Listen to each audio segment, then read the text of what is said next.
میں نے اسے انکار کر دیا۔ مجھے ایک مسلمان سے شادی کرنے میں دلچسپی نہیں تھی۔ پھر میں نے ہر رات جاب سے واپسی پر اسے اپنے راستے میں کھڑا پایا۔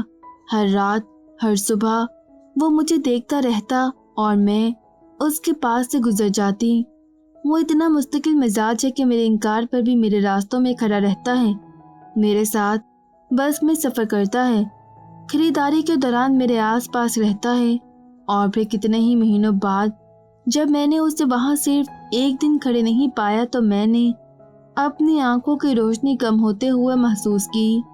اس کا وہاں کھڑے رہنا کیوں ضروری تھا، اور ایک اس کے وہاں نہ ہونے سے دنیا میں کچھ باقی کیوں نہ رہا، اور میں نے سر اٹھا کر آسمان کی طرف دیکھا، خدا کی تلاش میں کہ وہ مجھے بتائے کہ کیا ایسا ہی ہے۔ میں گھر واپس آ گئی اور رات صدیوں پر محیط ہو گئی۔ پلکوں کی جنبش کے سوا میرے وجود نے حرکت نہ کی۔ مجھے اس سے محبت نہیں ہو گئی تھی، لیکن وہ میرے لیے ضروری ہو گیا تھا۔ اب اگر وہ مجھے صبح و شام دیکھنے کو نہیں ملے گا تو میری بنائی پر اثر پڑے گا۔ اب اگر اس کا سایہ میرے پیچھے پیچھے نہ رہا تو میرا وجود بے سایہ ہو جائے گا۔ اور اس رات میں نے پہلی بار سوچا اسے ہاں کہہ دینے میں مجھے تعمل کیوں ہے۔ کیا میں مغرور ہوں کہ میں بہت خوبصورت ہوں، یا کوئی اور فرق غالب ہے؟ لیکن دو انسانوں کی پہلی شناخت تو انسان ہونا ہوتا ہے نا۔ اس رات صرف پلکوں کی جنبش پر اختیار نہ رکھتے ہوئے میں نے یہ فلسفہ گھڑا، یہ میری اپنی قابلیت تھی یا اس شخص کی قوت کہ میں نے ایسا فلسفہ خود کو سکھا دیا، یا وہ الزام ٹھیک ہے جو ایک جذبے پر لگایا جاتا ہے کہ محبت سب جائز کروا لیتی ہے۔ میں نے ولید کو خود پر جائز ہوتے دیکھا۔ میں نے یہ خود سے نہیں کیا، بس یہ ہو گیا۔ محبت دنیا میں سب سے بے اختیار جذبہ ہے، اور یہی اس کی سب سے بڑی خرابی ہے۔ آلیان نے مارگریٹ کی ڈائری کو دکھ و تیش سے بند کر دیا اور گہرے گہرے سانس لینے لگا۔ کتنا مشکل تھا مارگریٹ کے لکھے کو پڑھنا، جو اس پر گزرا تھا، اس سے پھر سے گزرنا، اور اپنی زندگی کو خوفناک حد تک مارگریٹ کی زندگی سے مماثل پانا۔ آلیان نے کئی بار امرہ کو اپنے راستوں میں کھڑا دیکھا تھا۔ وہ ایسے ظاہر کرتا جیسے اسے دیکھا ہی نہیں۔ اسے یقین تھا کہ اس شخص اور اس امرہ میں ایک جیسی خامیاں اور خوبیاں ہیں، پہلے جکڑ لینا، پھر جھٹک دینا، پہلے ہنسانا، پھر رلانا، پہلے اپنے ساتھ زندہ رکھنا، پھر اپنے بغیر مردہ کر جانا۔ یہ لوگ ایک جیسے ہوتے ہیں، برباد کر دینے والے لوگوں کی رمزیں ایک جیسی ہوتی ہیں۔ یہ سراب ہوتے ہیں، ان کے پیچھے بھاگو، انہیں پالو، اور پھر یہ دلدل بن جاتے ہیں، ان میں دھنس کا دم توڑ دیا جائے، یہ یہی چاہتے ہیں۔ تو مارگریٹ کی زندگی میں آنے والا شخص اور اس کی زندگی میں آنے والی لڑکی دونوں ایک جیسے ہیں۔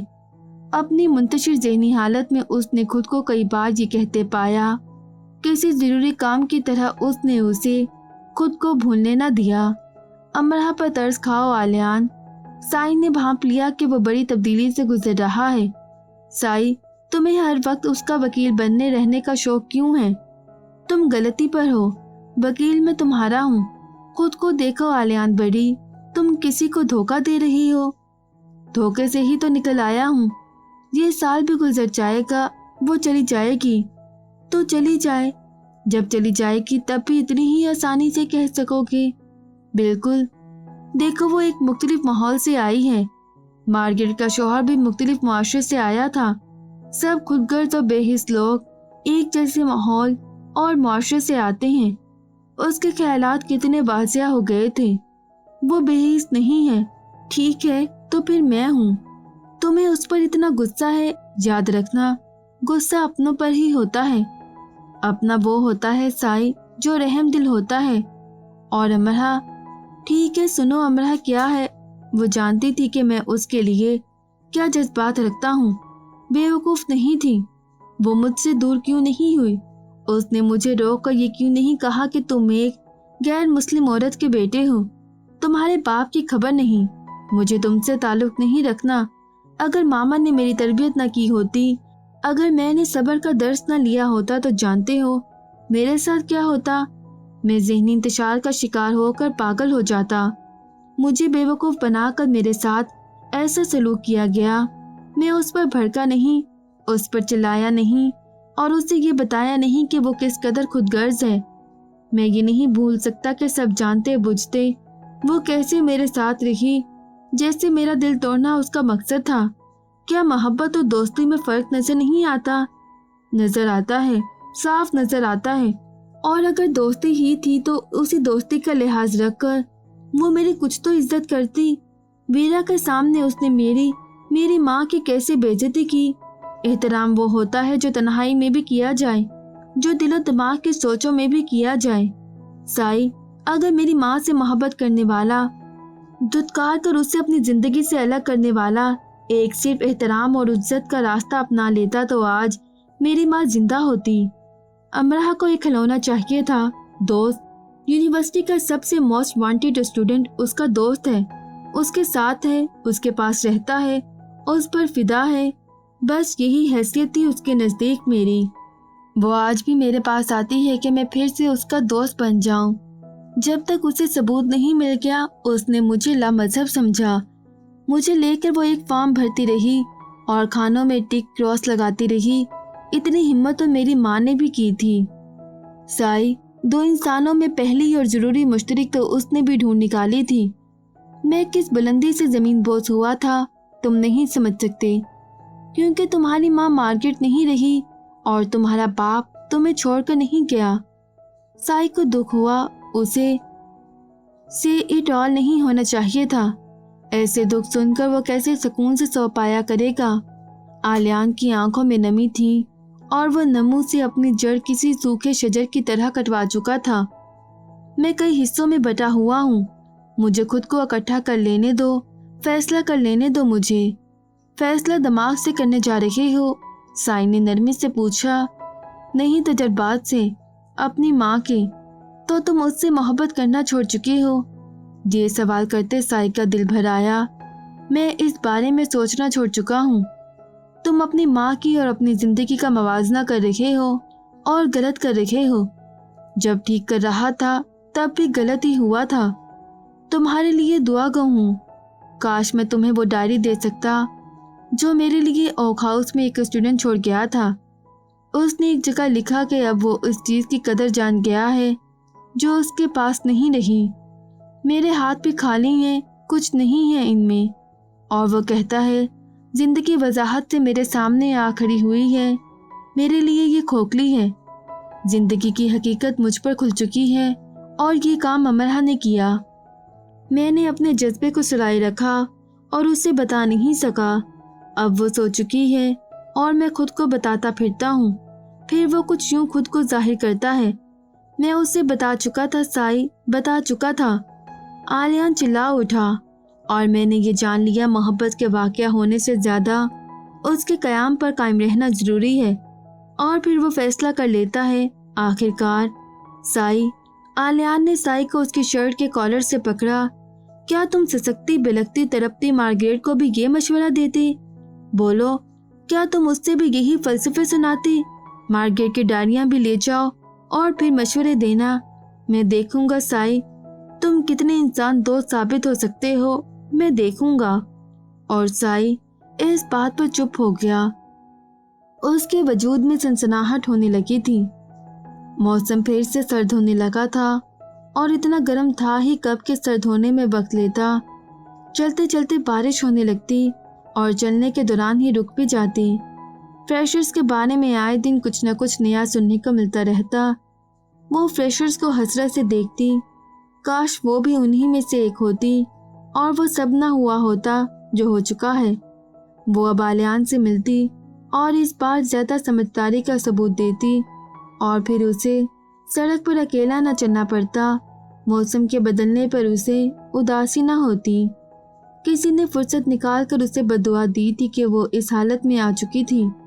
आलियान उसके साथ ज़्यादा सख्ती से पेश आने लगा था। उसमें तेज़ी से तब्दीलियां आ रही थी। हर दिन वो पहले से ज़्यादा सख्त और बदला हुआ लगता था। जिंदगी की बदतरीन सूरत हाल जानते हो कौन सी होती है साई? दो प्यारों में से एक को चुनना और दो में से एक को छोड़ देना।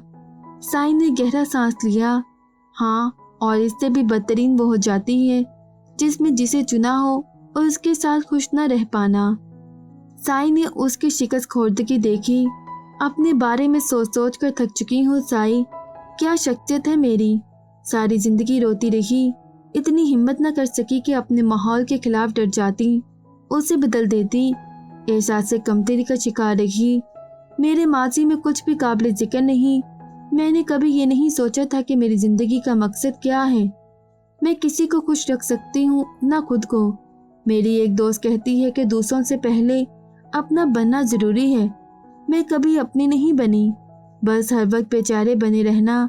क्या हूँ मैं? कमजोर हूँ, झूठी, खुदगर्ज, बेहिस? क्या है मेरी जात में जो काबिल तारीफ हो? तुम्हारे हाथ में ये सोच है कि तुम क्या हो। जब इंसान खुद से सवालात पूछने लगता है तो वो खुद को तब्दीली, बुलंदी की तरफ ले जा रहा होता है। कैसी बुलंदी साई? मैंने आलियान के साथ क्या किया? वीरा के सामने मेरी मुआशरे की बेइज्जती ना हो जाए। मैंने आलियान की खुलकर बेइज्जती कर दी। अल्फाज तो वही होते हैं ना जिन पर एहतराम की लगामें हों, वरना तो सब हितक है, अंदाज, आवाज। अगर मैं आलियान की जगह होती तो सारी उम्र अमरहा की शक्ल न देखती। मैं उस जगह को ही छोड़ देती जहां अमरहा होती। मेरे खानदान में बहुत से ऐसे लोग हैं जिनसे मैं सालों नहीं मिली, बात नहीं की, सलाम नहीं किया, उन्हें देखकर मुंह फेर लिया। ये सब लोग वो हैं जिन्होंने मेरा दिल दुखाया था, मेरी तजलील की थी। मेरी इंतहा पसंदी देखो कि कॉलेज की मेरी दोस्त जो मेरे बारे में सब जानती थी, एक दिन मेरे साथ चलते चलते गिर गई और मजाकन कहने लगी, तुम्हारे साथ चल रही थी तो गिरना तो था ही। और फिर उसके लाख मनाने पर भी मैंने उससे कभी बात नहीं की। उसके फादर की डेथ हो गई। मैंने उससे सिर्फ अफसोस किया, जबकि उसे मेरी सबसे ज्यादा जरूरत थी। बस ये याद रहता है कि मुझे तकलीफ हुई। मैं बस आलियान के खुरदरे सख्त रवैये से मुझे तकलीफ होती है और मैं इस तकलीफ को लेकर बैठ जाती हूँ। मुझे अपनी कितनी फिक्र रहती है। मेरा और आलियान का कोई मुकाबला नहीं है। जानते हो, साधना को आलियान के लिए सबसे ज्यादा पैसे वो जमा करके देता है। साधना से ज्यादा उसे याद रहता है कि आलियान की सर्जरी कब होनी है। वो भड़कता नहीं है, चलाता नहीं है। वो कितना ज़हीन है, जिताता नहीं है। उसके ख्यालात किस कदर अजीम है। वो सिखाता है, इतराता नहीं है। ये सब तुम्हें अब मालूम हुआ है अमरहा? साई इतना अफसुर्दा हो गया कि अमरहा जान ही नहीं सकती थी। मालूम तो था, कदर नहीं थी साई। कहा ना, मुझे अफसोस है खुद पर, मुझ में कुछ काबिल जिक्र नहीं है। मुझे वीरा अच्छी नहीं लगती। मुझे उसकी ज़रूरत पड़ती है तो मैं उससे काम निकलवा लेती हूँ, उससे मुस्कुरा कर बात कर लेती हूँ और मुंह फेर कर नापसंदीदगी से उसके बारे में सोचती हूँ। उसे मालूम हो कि मैं उसके बारे में कैसे सोचती हूँ तो उसे भी दुख हो। वो मुझसे एक ही सवाल पूछे, मैंने तुम्हारे साथ ऐसा क्या बुरा किया है? मैं सबके साथ बुरा करती हूँ और बेचारी भी खुद ही बन जाती हूँ। ये मुनाफकत और संगदिली है। तुम एक मुश्किल वक्त से गुजर रही हो, लेकिन अमरहा, इंसान जब अपना एहतसाब करता है तो वो वक्त बहुत खास होता है। इंसान अपना एहतसाब तब ही क्यों करता है जब वो सब खो चुका होता है। तुम पाकिस्तान क्यों नहीं जाती? अपने घर वालों से मिलो, उन्हें नए माहौल की अच्छी अच्छी बातें बताओ। लोगों से जब तक मिला ना जाए वो बुरे और अजीब ही लगते हैं। तुम ज़हनी तौर पर अच्छा महसूस करोगी। क्या वाकई? हाँ, यूनी में एक लड़की जब जब मेरे करीब से गुजरती, उसे देखकर मुझे लगता कि ये मुझे पसंद नहीं करती। एक लंबा अरसा ऐसा ही चलता रहा। फिर एक दिन एक स्टूडेंट ने मुझे उसकी तरफ से एक रुक्का दिया जिस पर लिखा था, तुम मुझे पसंद नहीं करते, पर क्यों? फासले इबाहम पैदा करते हैं और इबाहम शैतान का पहला हथियार है, क्योंकि ये हर मस्बत जज्बे और सोच पर हमला आवर होकर उसे जिद कर डालता है। तुम ठीक कह रहे हो साई, लेकिन आलियान क्यों इस इबाहम के ज़ेरे असर आ रहा है? तुम जानती हो अमरहा, मैं किसी की बताई कोई बात नहीं कर सकता। ठीक है, लेकिन मुझे कोई मशवरा दो। साई उसे देख कर रह गया। वो उसे ऐसा क्या मशवरा दे सकता था जो सब ठीक कर सकता? उसके पास बिलाशुबा ایسے لفظ نہ تھے، نہ ایسا جادو۔ بہت دیر نہیں ہونی چاہیے کہ انتظار پر فرمان غالب آ جائے اور فراق کو رخصت ہونے کی اجازت نہ ملے۔ سائی ہولے سے بڑبڑایا۔ امرا نے سن لیا۔ اسے یاد آ رہا تھا کہ یہ جملہ اس نے کہیں پڑھا تھا۔ کہاں؟ ہاں، اوک ہاؤس سے ملنے والی ڈائری میں۔ اس ڈائری کے جملے کو استعمال میں لایا جانا امرا کو نحس لگا۔ یہ سائی نے کیا کیا؟ اسے یہ نہیں کہنا چاہیے تھا۔ مزید ویڈیوز دیکھنے کے لیے ہمارے چینل آڈیو بکس ٹیکس کو سبسکرائب کریں اور بیل آئیکن پہ کلک کریں۔